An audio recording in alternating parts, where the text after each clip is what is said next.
Assalamualaikum warahmatullahi wabarakatuh. Pada kesempatan kali ini, saya akan membahas tentang infeksi kulit. Macam-macam infeksi kulit ada 3, yaitu pertama, infeksi kulit oleh virus, infeksi kulit oleh jamur, dan infeksi kulit oleh bakteri. Yang pertama, infeksi kulit oleh virus, yaitu infeksi kulit yang disebabkan oleh berbagai jenis virus yang masuk ke dalam tubuh, baik melalui kulit secara langsung maupun melewati sistem pernapasan. Virus bereplikasi dan multiplikasi dan akhirnya menyebabkan proses peradangan. Sebagian besar jenis virus yang masuk melalui kulit dan menjadi penyebab infeksi kulit adalah papillomavirus atau HPV pada tipe verruca dan candyloma, herpes virus pada tipe herpes simplex, pox virus pada tipe molluscum contagiosum. Klasifikasi infeksi kulit oleh virus. Yang pertama, HPV.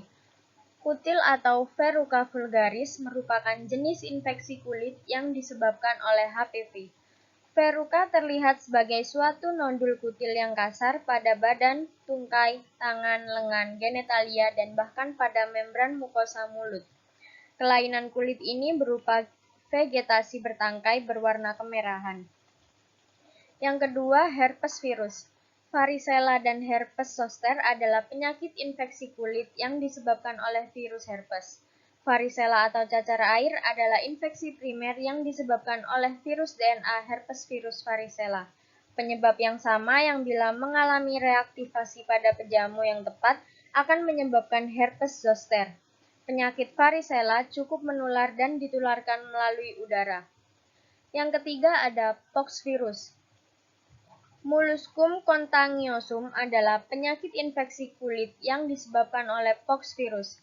Gejalanya berupa papul kecil berukuran 3-6 mm yang menyebar. Lesinya dapat menggerombol, berwarna putih seperti lilin atau merah muda. Papul tersebut berisi benda putih seperti nasi, yang tidak lain adalah badan molluscum. Berikut merupakan contoh infeksi kulit yang disebabkan oleh virus. Cara penanganannya, yang pertama untuk herpes, jika disertai infeksi sekunder diberikan antibiotik. Obat yang bisa digunakan ialah aciclovir, misalnya valacyclovir. Pengobatan tropikal bergantung pada stadiumnya. Yang kedua, cara penanganan varicella. Pengobatan bersifat sistematik dengan antipiretik dan analgesik. Untuk menghilangkan rasa gatal dapat diberikan sedatif. Pengobatan lokal diberikan bedak yang tambah dengan zat anti gatal atau mentol dan kamfora untuk mencegah pecahnya vesikel secara dini serta menghilangkan rasa gatal. Untuk cara penanganan verruca, pengobatan dengan bahan kaustik yaitu larutan AgNO3 25%, asam triklorosetat 50%, dan fenol liquefactum. Bedah beku, bedah skalpel, bedah listrik, dan bedah laser. Infeksi kulit oleh jamur. Dermatofitosis adalah penyakit pada jaringan yang mengandung zat tanduk, misalnya stratum corneum pada epidermis, rambut, dan kuku, yang disebabkan oleh golongan jamur Dermatofita. Disebut juga sebagai tinea, ringworm, kurap, teigna, herpes circinata. Kebanyakan infeksi jamur pada manusia disebabkan oleh 3 jenis jamur yang disebut Dermatofita. 3 jenis jamur tersebut adalah Epidermophyton, Trichophyton, dan Macrosporum, dan merupakan penyebab utama terjadinya infeksi tinea yang menghasilkan bentuk klinis yang berbeda, bergantung pada lokasi anatominya. Klasifikasi infeksi kulit oleh jamur. Yang pertama, tinea capitis atau jamur kulit kepala. Merupakan infeksi jamur yang menyerang stratum corneum kulit kepala dan rambut kepala yang disebabkan oleh jamur Microsporum dan Trichophyton. Gejalanya adalah rambut yang terkena tampak kusam dan mudah patah. Yang kedua, tinea corporis atau jamur badan. Merupakan mikosis superficial berbentuk bulat-bulat atau cincin di mana terjadinya jaringan granulomatosis, pengelupasan lesi kulit disertai rasa gatal. Yang ketiga, Tinea cruris, yaitu jamur lipatan paha, merupakan infeksi mikosis superficial yang mengenai paha bagian atas sebelah dalam. Yang keempat, Tinea meanus attendis atau jamur kaki, merupakan infeksi jamur superficial yang kronis mengenai kulit, terutama kulit di sela jari-jari kaki. Yang kelima, Tinea unguium atau jamur kuku. Tinea unguium merupakan infeksi jamur kronis pada kuku yang biasanya disebabkan oleh spesies Trichopiton dan Candida albicans.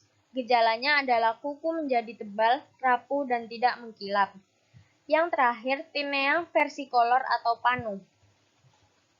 Pityriasis versicolor merupakan infeksi jamur superficial pada lapisan tanduk kulit berupa lesi kulit berupa bercak putih sampai coklat, merah, dan hitam serta di atas lesi terdapat sisi. Berikut adalah contoh gambar infeksi kulit yang disebabkan oleh jamur. Cara penanganannya menurut tipe dan lokasi. Untuk yang pertama, Tinea capitis. Terapinya berupa grisefulvin dan keramas 2-3 kali seminggu menggunakan sampo. Untuk Tinea corporis, terapinya berupa ketonazol dan griselfulvin. Untuk Tinea cruris, untuk keadaan yang ringan, terapinya obat-obat topikal seperti ketonazol, miconazol, dan haloprogin. Untuk keadaan yang berat, terapinya berupa grisofulvin oral. Untuk Tinea pedis, infeksi yang akut dengan merendam larutan salin borui dan larutan kalium permanganat. Antifungus topikal seperti miconazol dan clotrimazole. Untuk infeksi yang resisten, terbinafin, grisefulin jangka panjang. Untuk Tinea unguium, 6 bulan sampai 1 tahun, griselfin untuk kuku jari tangan, Lasion amphotericin B, miconazol, nitiazin jika disebabkan oleh Candida albicans. Infeksi kulit oleh bakteri. Pioderma adalah infeksi kulit oleh Staphylococcus aureus, Streptococcus atau kedua-duanya. Infeksi kulit sekunder terjadi akibat kelainan kulit yang sudah ada sebelumnya atau akibat disrupsi keutuhan kulit karena cedera atau pembedahan. Jenis bakteri utama yang banyak menjadi penyebab infeksi pada kulit adalah Staphylococcus aureus atau Streptococcus grup A. Klasifikasi infeksi kulit oleh bakteri. Yang pertama, impetigo, merupakan infeksi superficial kulit yang disebabkan oleh Staphylococcus, Streptococcus atau lebih dari satu jenis bakteri.